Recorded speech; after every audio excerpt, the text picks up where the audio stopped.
የጀነት ቁልፍ ምን እንደሆነ አስባችሁ ታውቃላችሁ?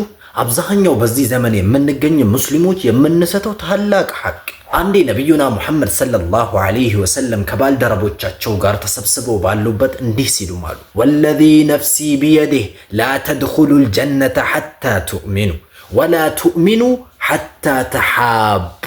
ነፍሴ በእጁ በሆነችው አምላክ እምላለሁ እናንተ እኮ ጀነትን አትገቡም እስክታምኑ ድረስ፣ እምነታችሁ ደግሞ አይሟላም እስክትዋደዱ ድረስ አሉ ሰይድና ሙሐመድ ዐለይሂ ሰላቱ ወሰላም። ለወንድምህ ቀለል ያለች ፈገግታን ማሳየት፣ አንድ የተራበን ሰው ወስደህ አንዲትን ጉርሻ ማጉረስ፣ የተቸገረና የደከመ ሽማግሌን ደግፈ መንገድ ማሻገር፣ ስናስበው ቀለል ያለ ነገር ግን ቀድሩ ከፍ ያለ ታላቅ የፍቅር ተግባር። ፍቅር በልብ የሚቀር ስሜት ብቻ አይደለም፣ በተግባር የሚኖር ህይወት እንጂ። በዛሬ ውሏችሁ በምን አይነት መንገድ ፍቅራችሁን ለወንድሞቻችሁ ገልጻችኋል? እስኪ ኮመንት ላይ አስፍሩልኝ። ይህም ቪዲዮ ይመለከተዋል ብላችሁ ለምታስቡት፣ ለምትወዱት፣ አብራችሁ ጀነት መግባት ለምትፈልጉት ወንድማችሁ ሼር አድርጉለት። ተመሳሳይ ቪዲዮ እንዲደርሳችሁ ፎሎ ማድረጋችሁን አትርሱ።